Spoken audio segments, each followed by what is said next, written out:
So, good morning, good afternoon, or good night, depends on where you are in the world. So, we are here today to attend the talk by Professor Hans-Joachim Wunderlich from University of Stuttgart, Germany. And so, thank you all that are joining our uh, web conference today. So, Professor Hans-Joachim is a life member of Life Fellow of IEEE and Professor Emeritus of the University of Stuttgart, where he served as the director of the Institute of Computer Architecture and Computer Engineering. He has been an associate editor for various international journals and involvement in the organization of a variety of conferences on design, test, and fault tolerance of electronic systems. He has published 17 books and book chapters and more than 330 reviewed scientific papers in journals and conferences. His research interests include test reliability, fault tolerance, and design automation of microelectronic systems. So, Hans Joachim, thank you very much for accepting our invitation. And the floor is with you to start your presentation. Okay, thank you, Ricardo, for the nice words. And also thank you for inviting me to this prestigious series of talks. I'm talking today about a buzzword which is around for some years now, the silent data corruption. And I want to discuss with you also some counteractions. And when we remember, it's around 5 years that all the big players in AI who had these AI gigafabrics, the compute centers, they all complained that they found processors which give you a wrong result without crashing. Some processors just didn't count, and this caused something like a panic. And a lot of papers and research so far. And the first question I have here is this really new? And what are root causes of this? And what could be the right counteractions? For this, I will talk first about the silent data corruption in two areas. One is the high performance computing area, and the other one is the automotive area. I will point out a few root causes, and then I will go to counteractions, mainly silicon lifecycle management and telemetry. And I will show you that telemetry goes far beyond testing with some certain application. So let's start with this. And I will start with a historical remark. 2008, I received a grant as a principal investigator in a cluster of excellence at the University of Stuttgart. It was a cluster of excellence on simulation technologies, so it's high performance computing. And my role was there to ensure reliable high performance computing just with respect to hardware faults. The underlying high performance computer was this vector processor NEC with close to 600 processors. And then there was a renowned international, very famous colleague in this on quantum chemistry, did a lot of computations in this, had a software framework for this. And he was telling me, I have never seen a wrong result of a processor. Yeah, and then you see, I had a hard stand in this distinguished community when we were discussing reliability of high performance computing. However, just 1 year later, I got 2 grants from 2 automotive companies, Audi and Volkswagen. Audi produced 1 million of vehicles at this time, used around 500 to 1 billion of semiconductor chips, depending on the equipment. The exact numbers you don't find, and 6 times as much vehicles were produced by Volkswagen, also 6 times as much of the chips. And of course, with this large number of chips, they have seen failures in also in returns, field returns. However, these companies didn't do panic in public because their customers are relying on safe vehicles, and panic would destroy their business model. However, they took counteractions, for instance, my grants.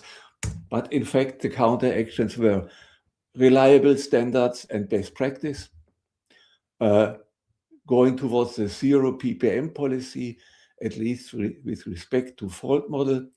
And the fault models got more and more complex, starting from Stuttgart, then transition cellular small delay faults. They installed their own semiconductor labs for diagnosis in order to find out what's happening with the returns. They enforced power on, power off test for their cars. They implemented online test, concurrent and periodic online test, and enforced this in the hardware. Worked towards fault tolerance. They didn't call it, but they did something like silicon life cycle management and did a very consistent field return analysis. So at this point, they did some action, but not really public. And for this reason, the scientific community was not really aware what's going on over there. As an example, we have written with these co-authors from the companies a paper on semiconductor diagnosis. It was funded by car companies, and we got a review back, reject, because automotive companies do not need semiconductor diagnosis. The industrial colleagues were a little bit amazed about this review. And then it was just 5 years later where it was common in our area, in the semiconductor test area, that we look into automotive semiconductors. We established in 2016 the Automotive Reliability and Test Workshop, which continued up to now, and which is part of major conferences. You find it at this point. So we have an evolution over there, but we have to see what are the difference now to the compute centers. When we look for Meta and we look for the Colossus, then the number of processors, okay, 350,000 H100, more than 200,000 mixed systems from NVIDIA. But both of these HPC centers have finally, if you count it down, around 28 trillions of transistors implemented, and power consumption close to 300 megawatt or 240 megawatt. With this large number of chips within a system, we can expect that there are failures. Failures are obvious because they have to test the entire fleet, and that we find these things. But they quickly considered it as a problem of design and test. And of course, I have shown you the first papers. They loudly complained. In 2006, Audi's annual production of the A6 car, this was the car I was driving at this point, was needed around 40 to 170 millions of semiconductors. The exact numbers I don't know. I just have the boundaries corresponding to the equipment. And this corresponds to 3 times as many transistors. The technology was a little bit more robust than the technology by today. So it's the same order, but they have seen already at this time the problem of the field returns, that something was failing. So it's really not new that we have under this large number of semiconductors failing chips. Let's look now in the automotive area, how the evolution was, the hardware evolution, what we see at the moment. At this time, I was telling 20 years ago, everything was decentralized. We had around 100 electronic control units over there, and the computational performance was around 50 tera operations per second. And another point is, when many years earlier, I did my PhD defense on reliability and test. I got from the examiners the question, what is the highest reliability threat in the IT systems? The correct answer was cables, wires, connectors. And what you see here is the wiring for these distributed systems could be in the most equipped cars up to 2 kilometers cables. So this was a problem, and they started with the so-called domain architecture, where according to the functional domain, we have concentrated the computational equipment.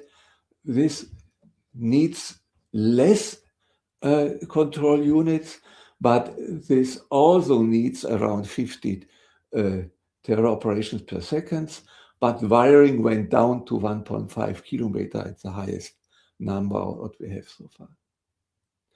Then the next step was going towards the hybrid. And the hybrid used a central compute unit for high performance computing, and for the different domains, the control units. For these central compute units, we increased immediately the performance requirement now to 200, but an additional saving for the wiring by 30%. Today, we have not this domain organized, we have the zonal organized architecture, where we have the physical zones over there which are controlled. We need less compute nodes, and we have one central high performance computing part and zone controllers. Again, we have the increase. We have the increase in the operations per second now to 1000, and we have again a saving of the wiring up to 40%. This today, and the plan is, and we are just in the evolution to change this, is the software-defined vehicle, where we have a brain, a central compute unit over there with a high performance requirement up to 2000 tera operation per second. We need less compute nodes. It's a client-server oriented architecture what we have. So if you just look from the beginning to what we have now, from some type of distributed data chaos, what we had here 20 years ago, we have now a centralized architecture where we have a high performance compute node inside.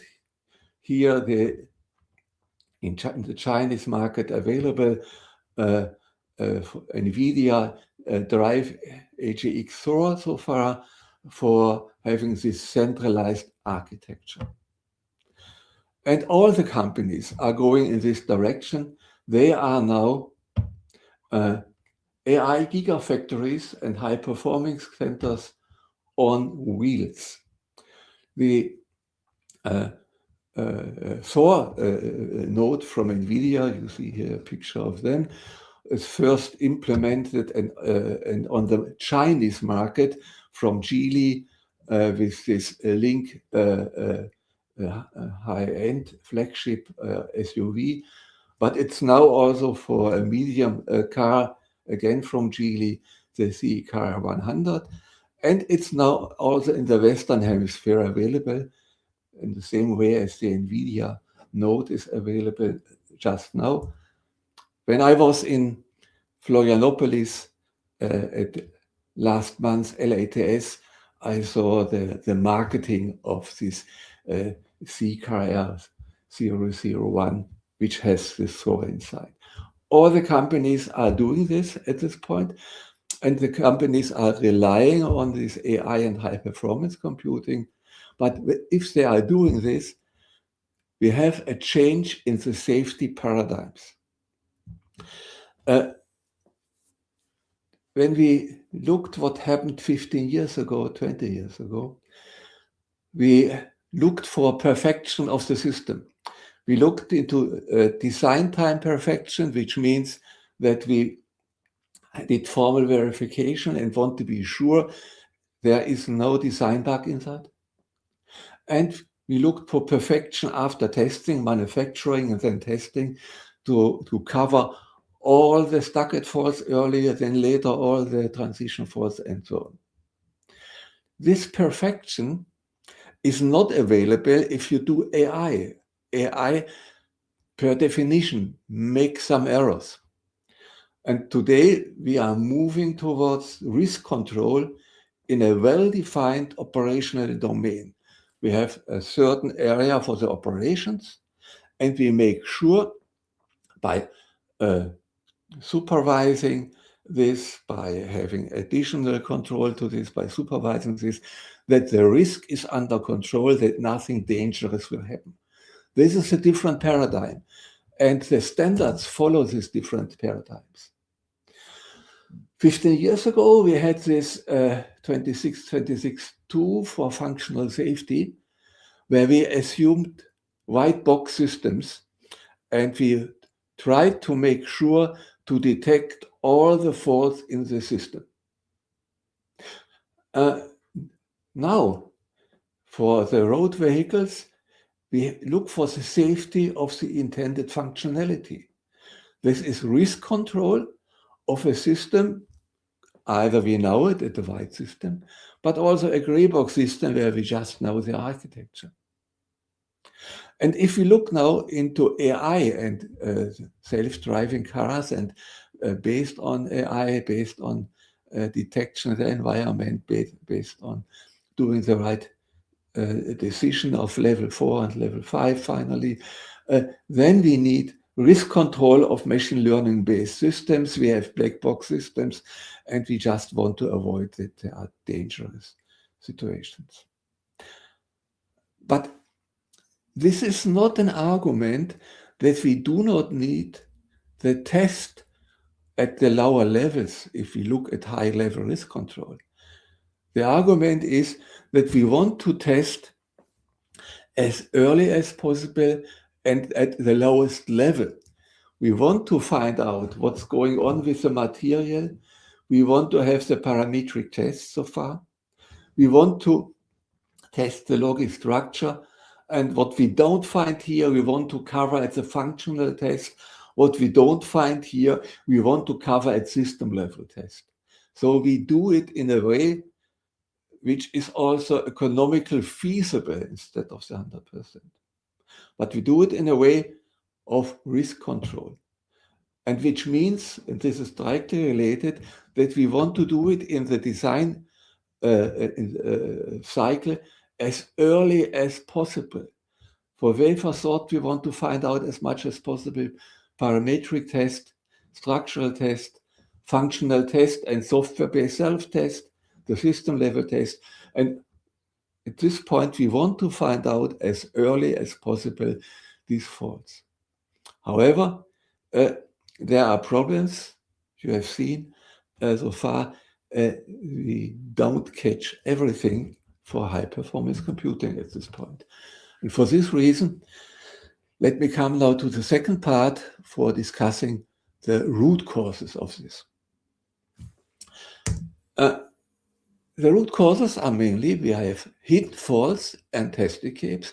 And what can be causing hidden faults? Either the defects are not modeled, or we have variability and we don't consider this in the right way, or the fault is only visible under very rare conditions, or it's a latent defect and the fault will appear later in the lifetime. Let's look into the unmodeled defect. What we have at the moment is the commercialized implementation of so-called inductive fault analysis, the Cellular test. In the Cellular test, we analyze the impact of a defect in some critical area of a cell. We generate for this defects user-defined fault models. We create the necessary cell input assignment, and we create patterns activating this cell input assignments. This technology is rather mature for combinational faults and for transition faults, and under research on the way in companies and also in academia is doing this work for glitch analysis, for small delay faults, for multi-input switching and so on, to be more and more exhaustive in what we are doing testing. Variability is another point. When we do variability, we look into variability. The first what we have in mind is process variability. Assuming a standard deviation of 10% with respect to the nominal delay, and assuming now we have large systems with maximum passes up to 50, then we see that the standard deviation would be 70% of a gate delay.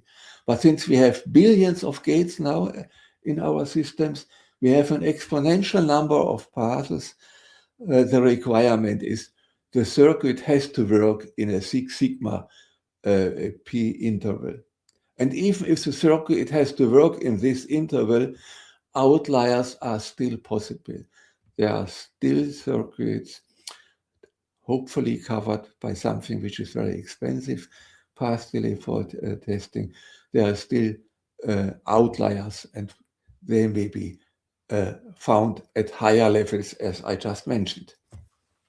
And when we have dynamic variability effects, and the dynamic variability effects have a different scale on time.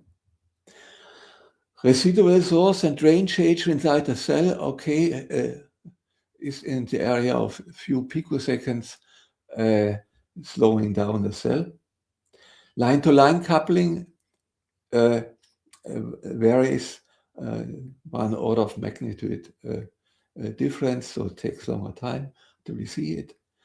The history effects can take a couple of clock cycles, and even more clock cycles we observed by considering supply power droop, where we can have times dozens of clock cycles to wait until the system is stabilized again. Self-heating is a completely different magnitude and temperature. Here we have the temperature capacity of our system taken into account, and we are going towards the milliseconds. And at the other side, we see changes in the variability due to aging, biased temperature instability, and hot carrier injection is going into the 2 or 3 years, and even 7 years sometimes we have for electromigration. If we combine these things, then we have multi-dimensional PVTA variations, process voltage, temperature, aging. In the simplest case, we can just see we have 3 process corners, low, normal, fast, 3 voltages, minimum, nominal, high, 3 temperatures, cold, raw, hot, and just infant, useful, or wear-out phase of aging. Again, this, with the simplest case, lead to 81 distributions, and it's completely open which operation point will disclose this fault. So we have to do something over there. And we have to distinguish 2 things. And if I look into some tutorials and I will look into some papers, these things are sometimes mixed up and have also not the right weight. One part is the test of variations, which means mainly outlier detection. That due to variations, our system is running out of spec. Has to be covered during circuit characterization, system level test, path delay fault testing. So the variations produce an outlier. However, testing in the presence of variation is something different. Here we assume, as usual for all the other tests, that there are defects in the circuit. And we have a test sequence, a test pattern for this defect. And then it may happen that due to variations, a test is invalidated. That is, due to variations in a circuit, any path can become a critical, a longest path. However, a small delay fault has to be propagated through a longest path. We don't know which path. If you would cover all the paths, it would be intractable. The other view is variations may introduce glitches. And due to glitches, we invalidate initialization patterns. If you want to test a delay fault, you need a two-pattern test. And due to the glitches, the two-pattern test can be invalidated. And this hurts not just small delay faults, even a transition fault, a gross delay fault can be masked in the presence of variations. So each produced circuit instance under each condition may require a different test set. And we don't know which one. And the test sets to be generated have to be generated for distributions of circuits, not for a single one. This gives a serious explanation that we have to cover the escapes at higher level as well. Now, looking into rare conditions. Rare conditions means that we have here high voltage and specific faults, defects we can detect under high voltage. Crosstalk defects, signal integrity appear at high voltages. At high temperature, we observe leakage increase. At high temperature, we observe defects of continuity, which is physical, mechanical cracks only visible at higher temperature. At low voltage, we make observable gate oxide and doping defects, resistive open bridges. And at low temperature, impurities, doping, incomplete vias. So as we see, we have different conditions, many conditions, different defects, and to cover all the defects, it's not possible to run all the possible distribution and all the possible rare conditions. And we also have to look into the weak structure, the latent defects. The circuit is still functional, but due to the latent defect, it will suffer from an early life failure. The possible root causes may include resistive bridges, unwanted vias. A resistive bridge increases temperature in its neighborhood and makes also a reliability problem for its neighborhood. The entire neighborhood suffers. We can have resistive opens. In resistive opens, they may increase due to electromigration. Same holds for pinholes, gate oxide. But these latent defects do not change the functional behavior and have to be detected by alternate observables. And here we also need AI, machine learning-based classification. The point is these latent defects change the timing in the same way as it changed due to variations. But the variations, as long as they are not an outlier, are benign. Okay, the circuit is slower. We have something like speed binning, then it's a slow circuit. Everything is still working so far. If a defect, it's different. For a defect, we have resistive open, bridges, oxide holes, and so on. And they are malicious. They may increase and evolve into hard faults. And for this, we have to distinguish the defects from benign delays, despite the fact that they behave at the functional level identically.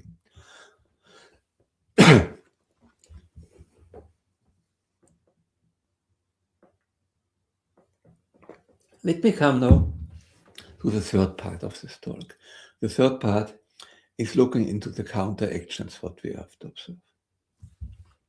And the first step is system level test. Just to avoid any misunderstanding, structural manufacturing test is mandatory, but as we have seen, not complete. System level test complements the structural test, but it is not a substitute. I got reviews where we work for structural test that today we don't do structural test anymore. I assume the professor gave it for review to the PhD student, but nevertheless, this is not true. We have to implement a structural test, and we have on top the system level test. And the system level test reduces test escapes. But we don't have a metric of quality. We have very long initialization sequences, and we are incomplete. It's very hard to cover rare events. So it's a good way to go, but it's not a substitute for what we have so far. And fighting the silent data corruption with higher defect coverage is an option to improve coverage by specific fault models, specific monitors and sensors, with AA-based analysis, functional system level test. All this is useful, but it won't solve the problem completely. So we can move up to higher levels. For memories, we do this. Memory and interconnect fields, we implement error correcting and error detecting codes. We implement for these codes self-repair techniques. Self-repair, and we have additional redundancy to improve both the yield and the reliability. However, these techniques rarely work for processors.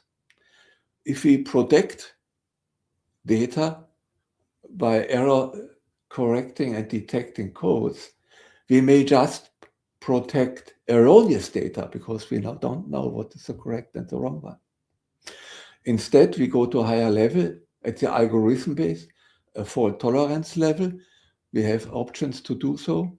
We can work with approximate computing as long as the outcome are acceptable. We continue working with them. So moving up to higher level is an option. We are doing this, it's implemented, but again, it won't solve the problem completely.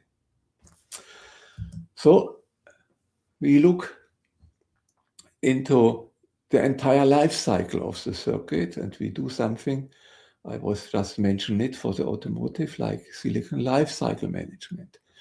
We are already at the design phase. We consider the entire lifetime, and we implement all the means for diagnosis-based built-in self-test later on.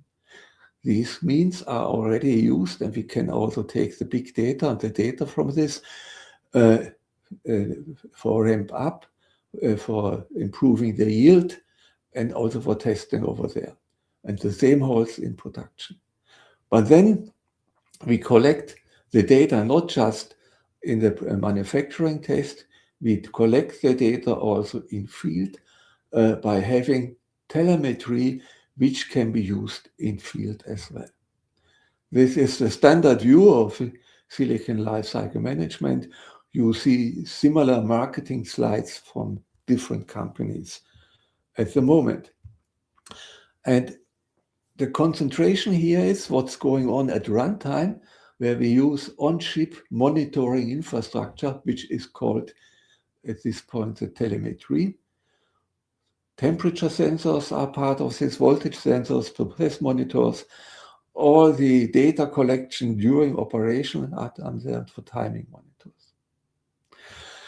If we want to classify this a little bit more for the fleet level implementation when we need something, we have physical sensors, temperature, voltage, process variation, aging. We have performance sensors, looking into timing and frequency margins, looking into the performance, and also looking into stress and workload the system suffered so far. We have reliability monitors where we count just error corrections, where we have aging indicators, and we have structural test monitors, health indicators, built-in self-test as one of the major means. All these data, which is collected inside the chip, has to be integrated and fused, so it has to be brought outside. There are ad hoc solutions where from the different sensors, what we see over there, different monitors, we bring the data outside, either by proprietary access mechanisms, scan 3 minutes with others, or by standardized techniques, IJ-TEX, IEEE 697 are collecting this and so can bring it outside. Let me go to a few examples what we are collecting so far. One are the aging indicators.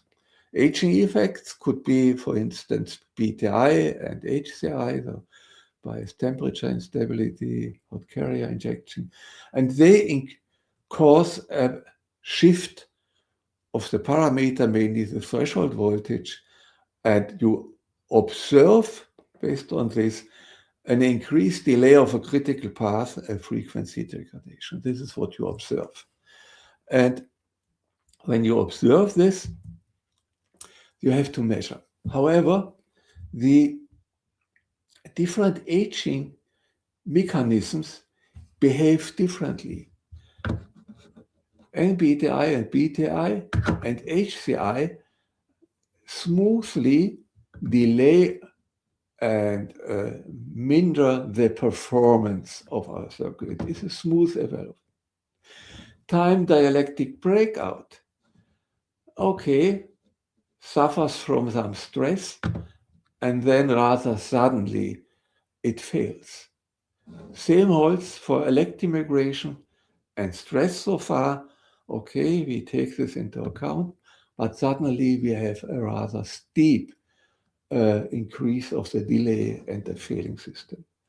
So we behave differently, and for this reason, we need also different data to collect in order to identify. We need circuit monitoring, which observes the change in the circuit's behavior, the timing, performance, sometimes even leakage. So this is appropriate for smooth degradation for this one. Here we need circuit monitoring. We cannot do monitoring when we don't have the changes over the far. So what we do here is we need stress or workload monitoring. Workload, how much is the shifting, how much is the switching so far, what are the tasks the circuit has to deal with, but also the temperature is part of the workload and part of the stress. And we have to measure both. We have to collect both data. They complement each other. Same holds when we look into concurrent and periodic BIST. Concurrent BIST, usually taking error detecting collecting codes into account. Then we have to work with redundancy, in the best case, triple modular redundancy. The concurrent can handle a limited number of errors, which also means a limited number of faults. But if we have a fault accumulation, it will not work anymore. For this reason, we have also to check, are there faults inside to avoid accumulation? So we have a periodic built-in self-test. And both techniques, the concurrent and the periodic built-in self-test, complement each other. We need both. We can also control our circuit with the control of the frequency and the voltage. This is done just by adapting it to power group, to temperature sensors, the adaptation, and goes automatically.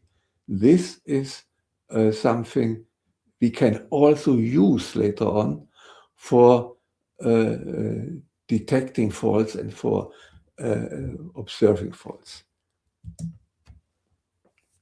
And we can do this in this example. What you see here are just measurements, simulation results due to SPICE of this data of a multiplier circuit, where we created random instances,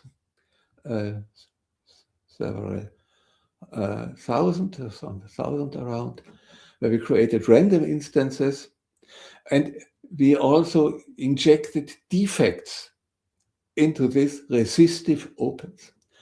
And what you see is that, of course, the bins of the resistive opens, the orange bins, are shifted to the right, are getting slower. But there's a lot of overlap, and we cannot distinguish if we measure this as the delay, is it the orange defective or the blue correct chip? We can look into the measurements here as well. What you see here are the delay measurements of a fast chip. Here are the delay measurements of a defect chip with a resistive open, of a slow chip, resistive, and here for the delay. So the resistive defect here is between the slow circuit and between the fast circuit, between the slow and between the fast. So the defect is always in the allowed area. We cannot identify the defect by just measuring the delay. But what you also see is that the shape of this curve is different. The shape of this curve is not as steep as in the other two cases. What we can do is we measure at multiple voltages the maximum delay of a circuit, and then we do classification.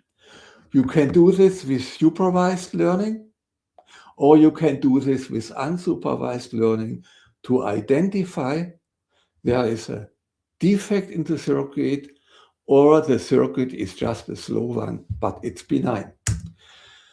So these were just a couple of examples for the use of the telemetry. But we have here some properties to summarize. This data is high dimensional. We have to take many things into account. These are time series. We have to look over time how it evolves. It's large scale. We have to do this for millions of devices. We have to look into rare events. And we have to consider all the measurements are noisy. Something I didn't discuss here in this talk are the privacy requirements if you collect the data.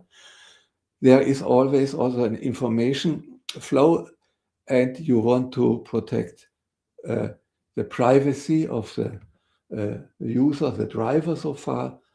Comes into account security techniques, for instance, security, multi-party computation, and all these things. Okay, so far about the remarks about telemetry. Let me now come to the last chapter, going into an application of telemetry beyond testing.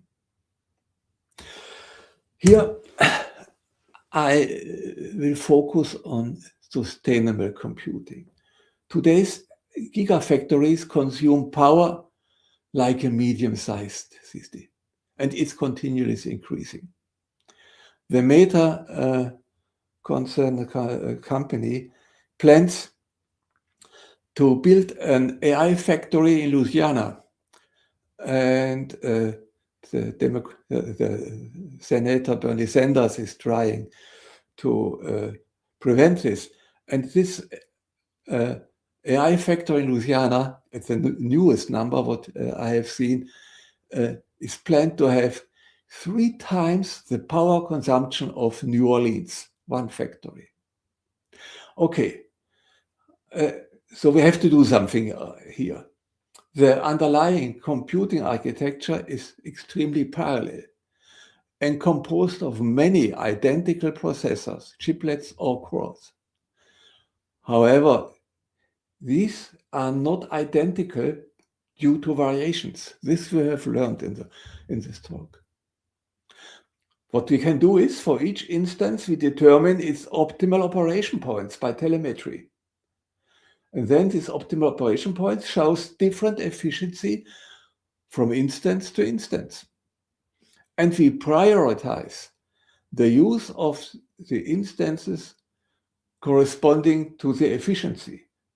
And this makes a significant amount of energy savings. We need some metrics for doing this. One metric could be we minimize power. So we limit the maximum delay and we reduce the voltage until we are still working correct with this so far. The problem is that the combination of both may be not the optimal one. We can do it the other way around. We can maximize performance. So we limit the maximum voltage and we increase the performance while the system is error-free. Again, we don't know if this is the right point. Perhaps under a little bit higher or smaller voltage, we can get the same thing. For this reason, we also introduced the energy delay product. You can consider this as the additional delay, the additional cost in energy we need per MIPS. So energy cost per MIPS, because MIPS is just 1 divided by delay so far. So energy delay is what is the additional energy I need for increasing the performance. And in the multiprocessor system now, the goal is run each processor which is its minimum EDP. This takes the hardware cost into account as well. Now let's try to model and compute the EDP. The first thing what we have to model is the delay, the least stabilization time. And from the textbooks, you know Newton-Zacharias alpha power law, where we have 3 unknowns, which is a constant, the threshold voltage, and alpha. This is for a single transistor. But I thought a critical path consists just of a series of transistors and many transistors, charging, decharging. So let's look, is it possible to model the entire circuit with this alpha power law? Okay, for this, I tried as follow. I looked into 3 voltages, minimum, nominal, maximum voltage. And then I took the measured time for these 3 voltages and put it here in this formula.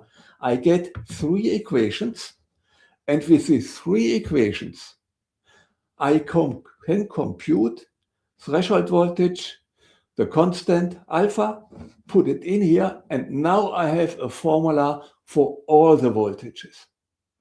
What you see here is based on measured transistor parameters, the simulation result of these measured cells, the simulation results of the BN14 circuits from ITC.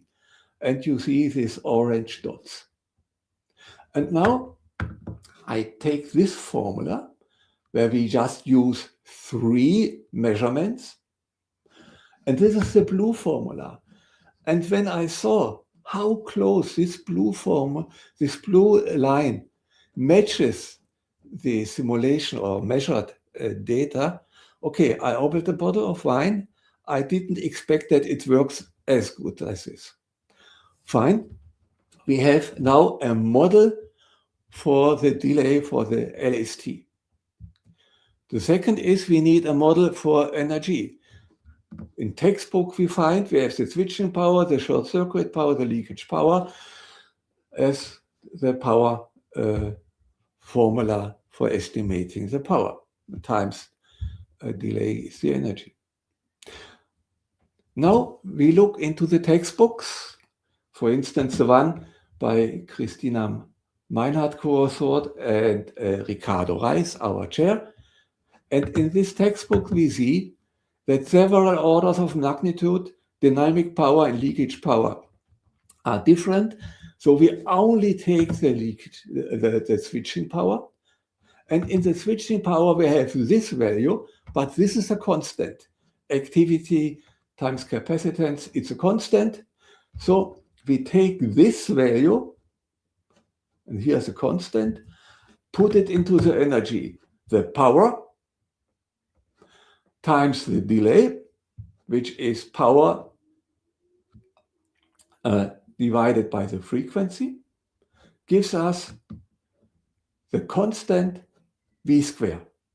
Now we do the multiplication, E times the delay, our previous formula, if we get this one, we have 2 constants, we don't care because we want to have the minimum of this, we don't care about the constants. We remember for school, compute the minimum of this formula, and what we get is an optimal voltage for EDP, which is this formula. And what you see here is again the simulation results. Here, this is V square. Okay, it's a square function, but we have very low numbers. This is our modeled LST, what we have so far. And these 2 curves are multiplied. This gives the blue curve.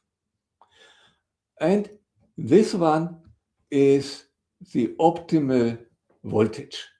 And with this optimal voltage, it should be the minimum, but in fact, you don't see. So we have to zoom in here. So I zoom in between this area.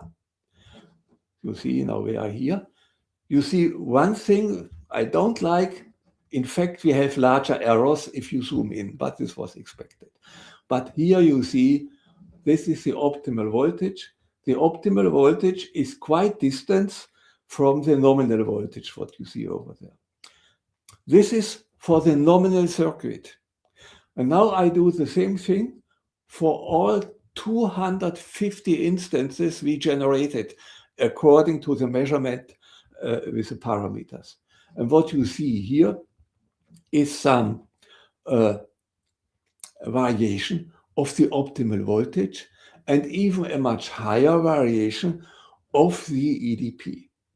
So we have different efficient instances so far and different optimal voltages.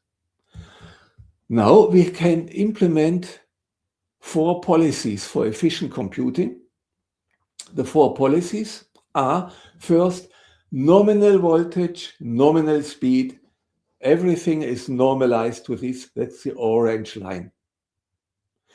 The second is we compute everything under minimum voltage, but we want to have the same throughput. Under minimum voltage, we need 1/3 of the energy. 1/3. However, in order to reach the same throughput, we need more than 5 times as many cores or processors, as you call it. We can also say, okay, under minimum voltage, different cores have a different performance, different speed. We just take the fastest one. Then we only need 4.3 times as many in order to reach the same throughput as the nominal case.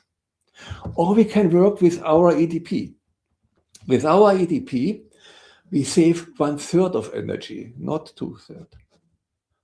And we need 30% more of cores. If you compute now the EDP for the entire system, it will be 0.9. But we are working with different chips. So if you do this, then we need 30% more hardware. I don't believe that any company will spend 5 gigafabrics in order to save 2/3 of the hardware. But 30% additional hardware and saving 30% energy, this is something which is economical. And what you see here is we can use telemetry for saving power, for saving for cooling, for increased reliability, increased lifetime, and for economic sustainable computing.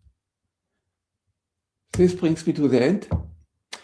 I tried to discuss with you some efforts in design and test to reduce silent data corruption, but these cannot eliminate them. I pointed to new safety standards in automotive. Consider this.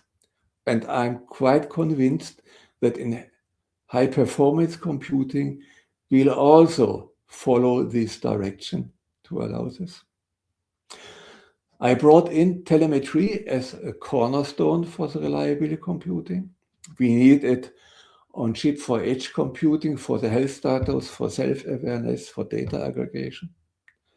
And we need it in cloud computing for the complete fleet management.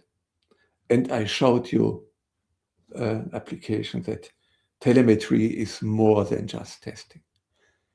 This is all I want to tell to you. Thank you for listening. Thank you, Hans-Joachim, for this very nice talk.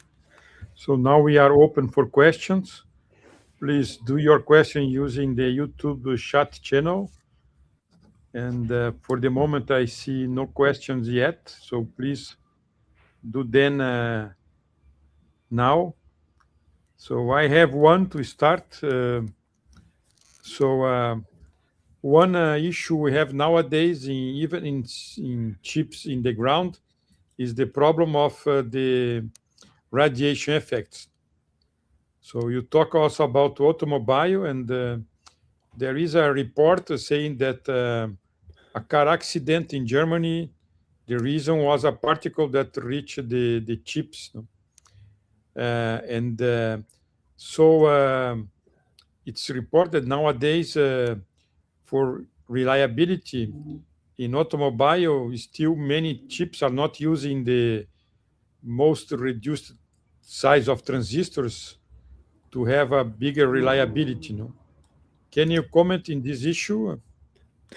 Yeah, a little bit. There are also experiments showing that the error rate with the car, but which are covered so far, is increasing if you go in the Alps on the pass, driving in high elevation, than just down at low level.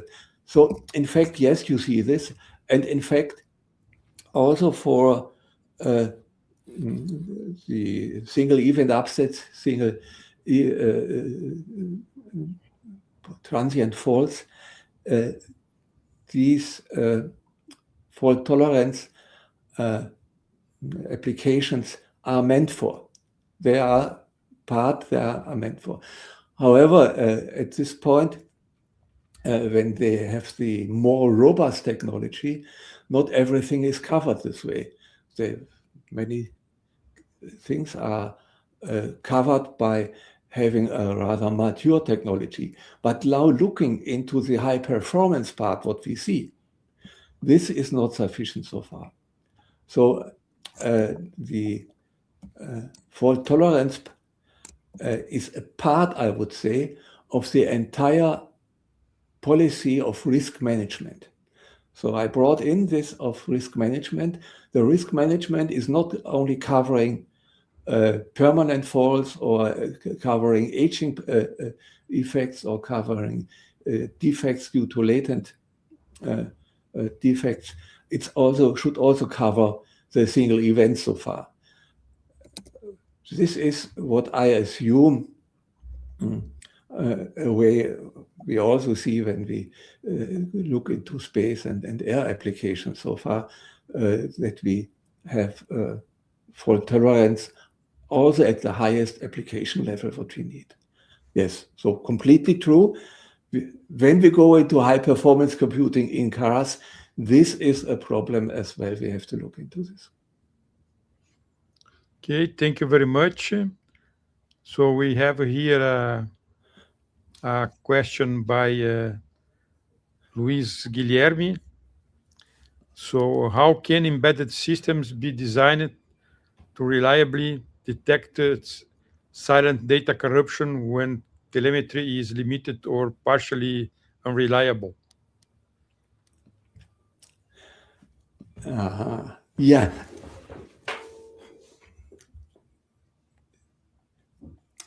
The point is here the question, if the solution we were discussing here at the moment are just not working, what can be done else? Completely agree at this point. And what I was trying to point out with this pyramid is to work at all the levels to cover this. All the levels means already at the physical material level, going up our built-in self-test, structural self-test, going up to system level test, just to have it over there. But then also have in mind this silent data corruption can sometimes appear just due to latent defects or just due to aging. And when this is the case, we also need to look into the fault tolerance part. And the fault tolerance at the application level includes techniques I was pointing out for a reliable algorithm as well. So we have to look into algorithms which are inherently fault tolerance, which can overcome also this type of hardware problems.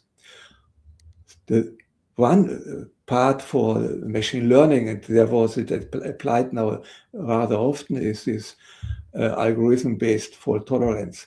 But there are also other techniques to allow the fault tolerance at highest level. So working at all the levels, there is not a single remedy, a single medicine for doing this. Working at all the levels and knowing at all the levels what are the best techniques, that's a recommendation. And not be surprised that at the highest level, when you don't cover this with some fault tolerance techniques, you see silent data errors. You will see them and you have to cover them at this level as well. So thank you very much, Hans-Joachim. So I'm seeing no more questions here. So I have to thank you very much for your very nice talk. You're And I welcome. hope to see you in person in the near future. I'm sure. And so thank you very much. And I just would like to remember the audience that the deadline for SBCCI is soon, so you can reach the conference webpage to see the details to submit your paper. And soon we are going to announce the next CASS talks. So we should have one next Friday. So I'm just waiting for some fine details to announce to you. Anyway, if you go to the YouTube channel, you are going to see the next one when they will be announced. So thank you very much to all you, and see you soon for a next CASS talk.